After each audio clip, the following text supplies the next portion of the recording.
दिगंबरा दिगंबरा श्रीपाद वल्लभ दिगंबरा. श्री दत्त भक्तांनो, आज गुरुवार आहे आणि आजचा दिवस हा अत्यंत शुभ अशा प्रकारचा दिवस आहे. कारण गुरुवार हा श्री दत्तात्रेयांना समर्पित असा वार आहे आणि गुरुवारच्या दिवशी श्री दत्त महाराजांची, दत्तगुरूंची, श्री दत्तात्रेयांची जेवढीही सेवा आपल्याला करता येईल तेवढी सेवा आपण करायला हवी. कारण या दिवशी केल्या जाणाऱ्या सेवेचं खूप मोठं महत्त्व आहे. आज मी श्री दत्तात्रेयांचा जो मंत्र तुम्हाला सांगत आहे तो मंत्र खूपच शक्तिशाली आणि अद्भुत आणि सोबतच भक्तांचं कल्याण करणारा अशा प्रकारचा आहे. श्री दत्त भक्तांनो, गुरुवारच्या या शुभदिनी हा मंत्र नक्की जपण्याचा प्रयत्न करा. जर वेळेअभावी तुम्हाला जप करता आला नाही तर कमीत कमी हा मंत्र नक्की ऐकण्याचा प्रयत्न करा.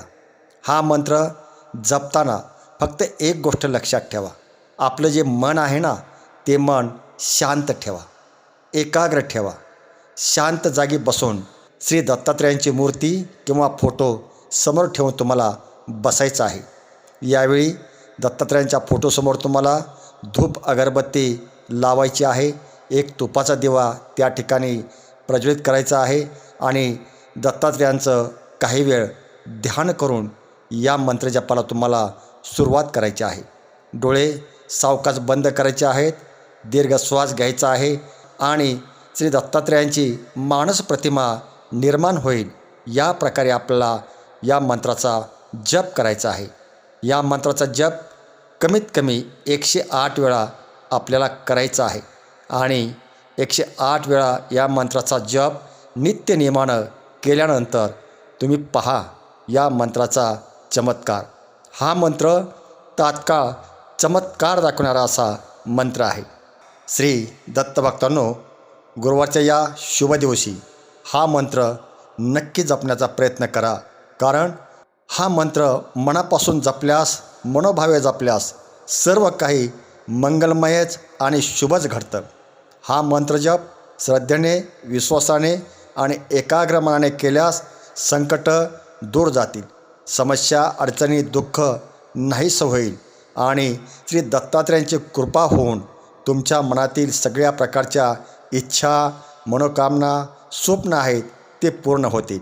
घरामध्ये पैशाची टंचाई असेल, घरामध्ये धनाची टंचाई असेल, संपत्ती नसेल, ऐश्वर्य नसेल तर ते दत्तकृपेमुळं तुम्हाला प्राप्त होऊ शकतं. फक्त श्री दत्तात्रेय यांच्यावर पूर्ण विश्वास असावा, पूर्ण श्रद्धा असावी आणि ज्यावेळी आपली श्री दत्तात्रेय यांच्यावर पूर्ण विश्वास आणि श्रद्धा असते त्या ठिकाणी दत्तगुरू आपला कशाचीही कमी पडू देत नाहीत. तुम्ही फक्त मनोभावे या मंत्राचा जप करा आणि मग बघा तुमच्या घरामध्ये ऐश्वर्य कसं नांदू लागतं, पैसा कसा येऊ लागतो, संपत्ती कशी येऊ लागते आणि तुमच्या घरावरील दुःख, संकट, अडचणी, समस्या या नावालाही कुठे दिसणार नाहीत. कारण ज्याही घरामध्ये या मंत्राचा जप नित्यनियमानं केला जातो किंवा हा मंत्रजप नित्यनियमानं ऐकला जातो त्या घरावर साक्षात दत्तगुरूंची कृपा राहते आणि दत्तगुरू त्या घरावर कोणत्याही प्रकारचं संकट कधीही येऊ देत नाहीत. फक्त मनोभावे या मंत्राचा जप करा आणि स्वतः तुम्ही या मंत्राचा चमत्कार अनुभवा. तर श्री दत्त भक्तांनो, चला पुढील काही मिनिटे आपणही या दिव्य, अद्भुत आणि शक्तिशाली अशा श्री दत्तात्रेयांच्या या मंत्राचा जप करूया. ओम श्री गुरु दत्तात्रेय श्रीपाद श्री वल्लभाय नमः. ओम श्री गुरु दत्तात्रेय श्रीपाद श्री वल्लभाय नमः. ओम श्री गुरु दत्तात्रेय श्रीपाद श्री वल्लभाय नमः. ओम श्री गुरु दत्तात्रेय श्रीपाद श्री वल्लभाय नमः. ओम श्री गुरु दत्तात्रेय श्रीपाद श्री वल्लभाय नमः. ओम श्री गुरु दत्तात्रेय श्रीपाद श्री वल्लभाय नमः. ओम श्री गुरु दत्तात्रेय श्रीपाद श्रीवल्लभाय नमः। ओम श्री गुरु दत्तात्रेय श्रीपाद श्रीवल्लभाय नमः। ओम श्री गुरु दत्तात्रेय श्रीपाद श्रीवल्लभाय नमः। ओम श्री गुरु दत्तात्रेय श्रीपाद श्रीवल्लभाय नमः। ओम श्री गुरु दत्तात्रेय श्रीपाद श्रीवल्लभाय नमः। ओम श्री गुरु दत्तात्रेय श्रीपाद श्रीवल्लभाय नमः। ओम श्री गुरु दत्तात्रेय श्रीपाद श्रीवल्लभाय नमः। ओम श्री गुरु दत्तात्रेय श्रीपाद श्रीवल्लभाय नमः। ओम श्री गुरु दत्तात्रेय श्रीपाद श्रीवल्लभाय नमः। ओम श्री गुरु दत्तात्रेय श्रीपाद श्रीवल्लभाय नमः। ओम श्री गुरु दत्तात्रेय श्रीपाद श्रीवल्लभाय नमः। ओम श्री गुरु दत्तात्रेय श्रीपाद श्रीवल्लभाय नमः। ओम श्री गुरु दत्तात्रेय श्रीपाद श्रीवल्लभाय नमः। ओम श्री गुरु दत्तात्रेय श्रीपाद श्रीवल्लभाय नमः। ओम श्री गुरु दत्तात्रेय श्रीपाद श्रीवल्लभाय नमः। ओम श्री गुरु दत्तात्रेय श्रीपाद श्रीवल्लभाय नमः। ओम श्री गुरु दत्तात्रेय श्रीपाद श्रीवल्लभाय नमः। ओम श्री गुरु दत्तात्रेय श्रीपाद श्रीवल्लभाय नमः। ओम श्री गुरु दत्तात्रेय श्रीपाद श्रीवल्लभाय नमः। ओम श्री गुरु दत्तात्रेय श्रीपाद श्रीवल्लभाय नमः। ओम श्री गुरु दत्तात्रेय श्रीपाद श्रीवल्लभाय नमः। ओम श्री गुरु दत्तात्रेय श्रीपाद श्रीवल्लभाय नमः।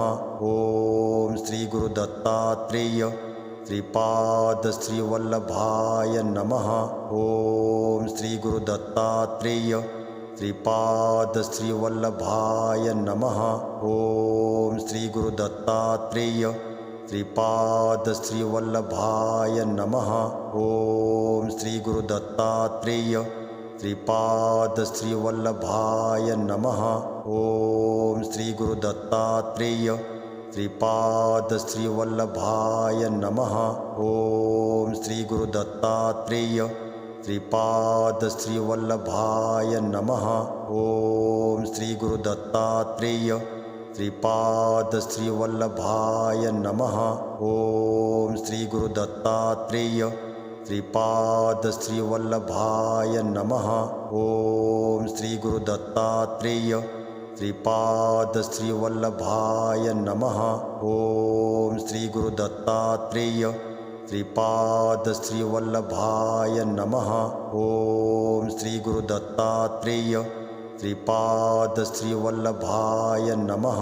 ओम श्री गुरु दत्तात्रेय श्रीपाद श्रीवल्लभाय नमः। ओम श्री गुरु दत्तात्रेय श्रीपाद श्रीवल्लभाय नमः। ओम श्री गुरु दत्तात्रेय श्रीपाद श्रीवल्लभाय नमः।